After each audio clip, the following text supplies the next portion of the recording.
On the afternoon of September 8, 1912, more than 5,000 people packed into a wooden bowl in Newark, New Jersey to watch grown men ride motorcycles straight up a wall. That's basically what a motordrome was. A circular track built out of nothing but pine planks, banked so steeply that the riders raced along it almost sideways, their bodies nearly level with the crowd looking down from the top. The star of the show that day was a 19-year-old from Waco, Texas named Eddie Hasha. They called him the Texas Cyclone, and at that moment he was one of the fastest motorcycle racers alive. The last race of the day was a 5-mile sprint. Hasha was near the front, running high up on the boards, when his engine started to sputter. He reached down to fix it, lost a little ground, then opened the throttle to chase the leader back down.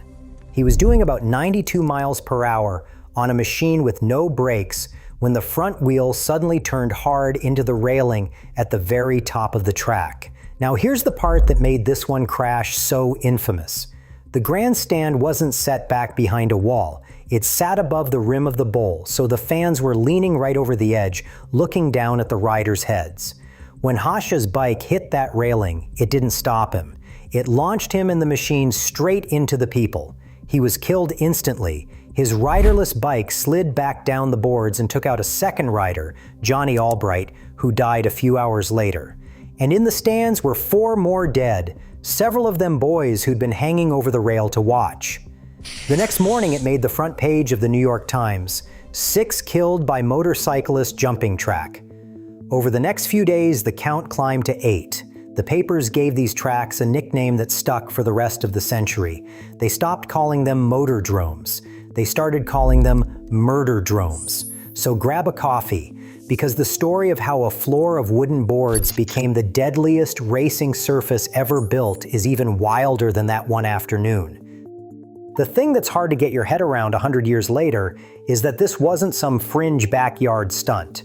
For about 2 decades, board track racing was one of the biggest spectator sports in America. These tracks pulled crowds that would make a modern stadium jealous. In 1915, a board race in Chicago drew a reported 80,000 people. 3 weeks earlier, the Indianapolis 500 had pulled 60,000. So the wooden tracks were outdrawing the Indy 500, and they were doing it with the most dangerous racing anyone had ever put in front of a paying audience. The purses were enormous for the time too. A single big race around the First World War could carry a total prize of $25,000, which is a large part of why the best riders in the country were willing to take a risk this insane. And this was not the occasional freak accident. Through those peak summers, a week rarely went by without a newspaper somewhere reporting a rider or a spectator killed at a motordrome.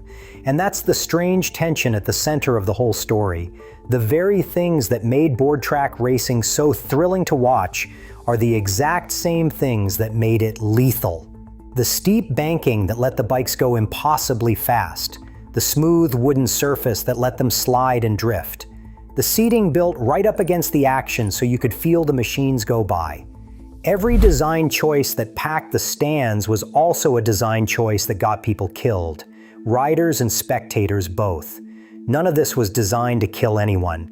The men building these tracks were chasing the fastest, most exciting racing on the planet, on a budget, and as fast as they could throw it up. The dying came along as a byproduct, one that showed up almost immediately, and the people running these tracks kept building bigger and faster ones anyway. To understand how that happened, you have to go back to where the whole idea came from, which was not a racetrack at all, it was a bicycle. Before there were motordromes, there were velodromes, steeply banked wooden ovals built for bicycle racing, an idea imported from Europe where bike racing was huge. The banking let cyclists carry speed through the corners without sliding off. One of the men who built these bicycle tracks was a British former racer named Jack Prince, who had come to the United States to promote the sport and construct velodromes. Around 1910, motorcycles were getting genuinely fast, and a simple, lucrative idea occurred to men like Prince. If you could charge fans to watch bicycles go around a banked wooden track, imagine what they would pay to watch motorcycles do it. So the plan was to build the same kind of track, only stronger, so it could handle the weight and speed of an engine. The first one went up in an area of Los Angeles that would later become Playa del Rey. Construction started in early 1910 and took about 2 months.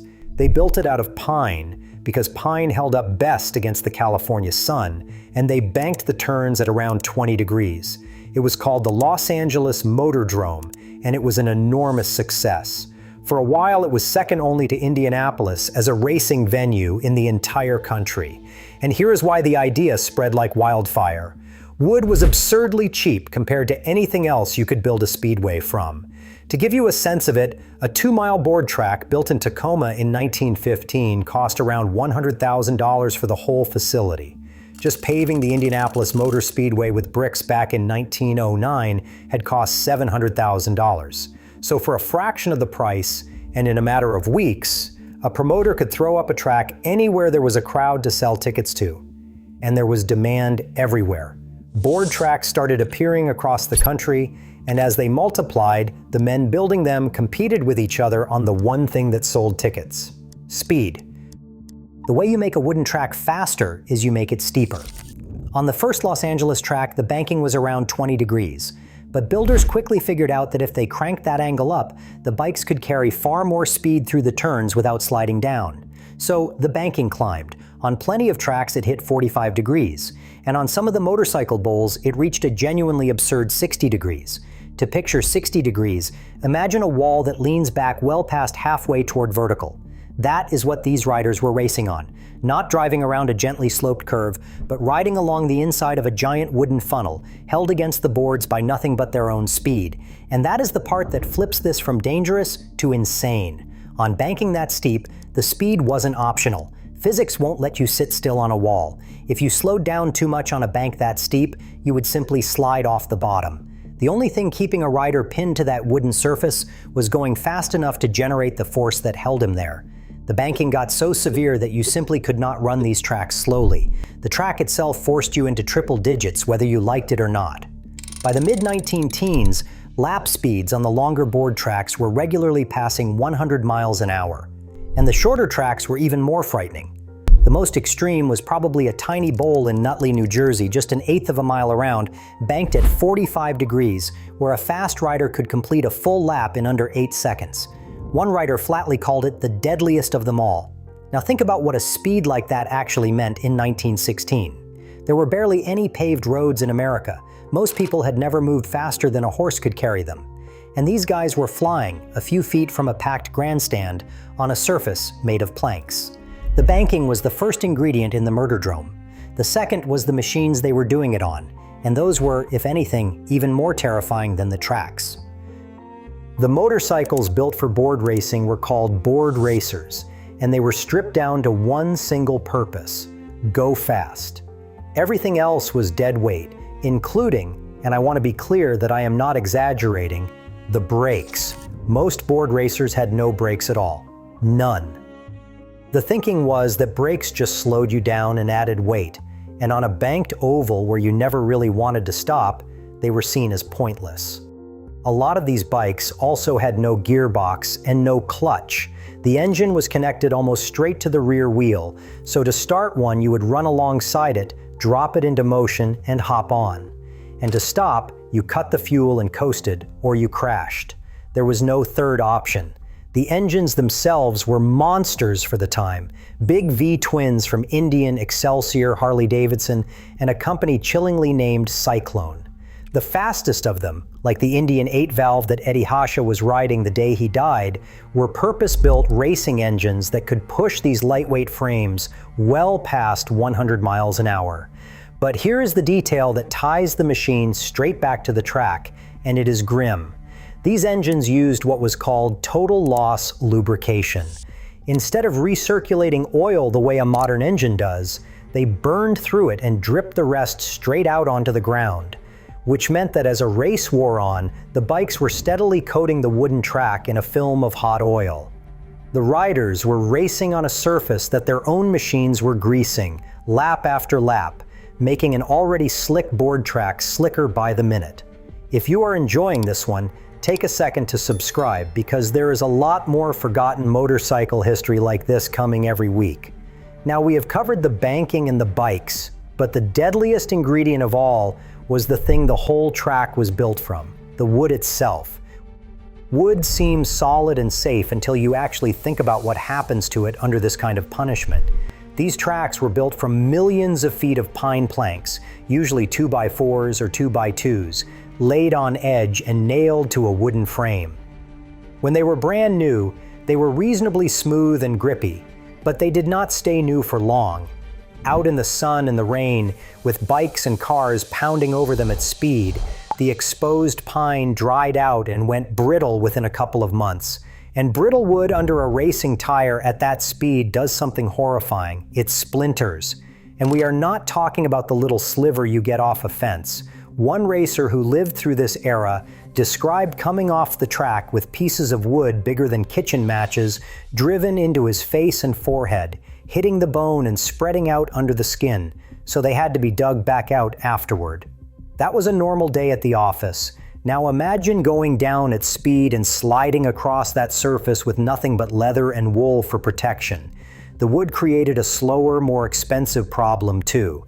There was no good wood preservative at the time, so the boards just rotted and wore out. Depending on the climate, a track needed to be completely replanked every 5 years or so, and resurfacing just over a mile of track could eat up around 1 million board feet of fresh lumber. That is a staggering, never-ending cost. So the owners, always trying to protect their profits, often skimped on the maintenance. And that led to one of the most insane images in all of motorsport. In the later years of the board tracks, carpenters would repair rotten sections from underneath the track, sometimes during the race itself, hammering in fresh boards from below while cars and bikes thundered across those very same planks overhead at 120 miles an hour. So put all of that together, you have that same giant wooden funnel, now slicked with oil and shedding splinters, with brakeless motorcycles that had no choice but to run flat out across it. On a setup like that, crashes were guaranteed. The only real question was where a rider went when he lost control, and the answer, thanks to the way these places were designed, was often straight into the audience. This is the single deadliest design choice of the whole era. To give fans the best possible view, the grandstands were usually built up high, right at the top edge of the bowl, so people could look down into it like a stadium. But there was no real barrier between the top of the racing surface and the crowd. No wall, no catch fence, no runoff area, nothing like the safety features we take for granted now. So when a rider drifted up to the top of the banking and lost it, there was nothing to stop his bike from carrying him and hundreds of pounds of machine right over the rim and into the packed stands. That is exactly what happened to Eddie Hasha in Newark. The design that gave fans that thrilling view from above is the design that put them directly in the firing line. And Newark was not even the first warning. 2 months before Hasha's crash, out in Salt Lake City, a rider named Harry Davis had smashed into a light pole and snapped it, killing himself and injuring 7 spectators. The same accident, in miniature, kept repeating all over the country. Newark was just the one too big to ignore, and it was not the last. Less than a year later, on July 30th, 1913, an even more horrifying disaster unfolded at the Lagoon Motordrome in Ludlow, Kentucky, just across the river from Cincinnati. A top rider named Odin Johnson was running high on the boards when he crashed into a light pole at the edge of the track. The pole snapped, and its live electrical wires set fire to the fuel pouring from his ruptured tank. Burning gasoline sprayed across the crowd, and the wooden grandstand caught fire. The 5,000 people in the stands stampeded to escape the flames. By the time it was over, somewhere between 8 and 10 people were dead, and more than 100 were treated for burns.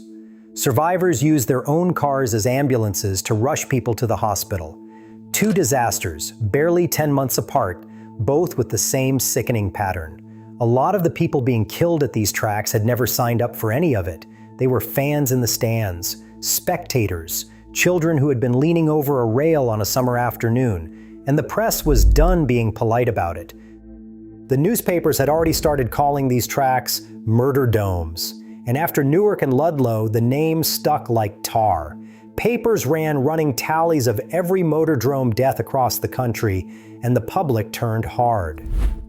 In December of 1912, only a few months after the Hasha crash, the city of Newark banned motorcycle racing outright. That ban, incredibly, is technically still on the books today. Now here's the part that really gets me about how these places were run. After the Newark disaster, the families of the injured and the dead went looking for accountability, and they got almost nothing. In one settlement, the civil claims for 4 injured spectators from the Vailsburg crash were settled for a grand total of $328 for 4 people, and grand juries investigating both the Newark and the Ludlow disasters cleared the track owners of any wrongdoing. In the Ludlow case, the jury decided the accident was the rider's own fault for going too high on the track.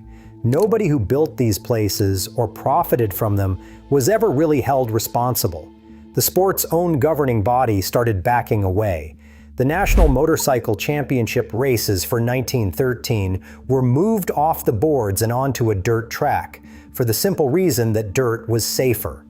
And in 1919, the organization that oversaw motorcycle racing banned competition on any board track shorter than a mile because it was the short, tight, steeply banked bowls that were doing the most killing. One by one, the motorcycle manufacturers pulled their support too, deciding that headlines full of dead teenagers were, as Harley-Davidson co-founder Arthur Davidson put it, poor advertising. But the boards did not die right away because the car racers moved in. Through the 1920s, board tracks became the main stage for American championship car racing, and the dying simply continued at a bigger scale. The wooden tracks killed 4 different Indianapolis 500 winners over that decade. Men like Gaston Chevrolet and Ray Keech, both national caliber champions, died on the boards. Winning the biggest race in the country and then being killed on a plank oval became an almost routine kind of tragedy. In the end, though, what really finished the murderdromes was not the outrage. It was money and math. The wood rotted faster than anyone could afford to replace it. The racing got predictable because on a track that fast, the quickest car just drove away from everyone and the finish stopped being a mystery. And then the Great Depression arrived and wiped out the budgets for the whole extravagant, dangerous spectacle. Of the roughly 24 major board tracks standing in 1929, 20 of the 24 were shut down or abandoned within just 2 years. And after 1932, there were no more championship races on wood at all. And that is the strangest part of the whole story. For 20 years, the fastest and deadliest racing on Earth happened on tracks made of pine, in front of some of the biggest crowds this country had ever seen. Then it vanished so completely, boards rotting into empty lots and parking spaces, that today most people have never even heard the word murderdrome. If you want to see just how far motorcycle racing had to fall before it clawed its way back, that is a story for the next one.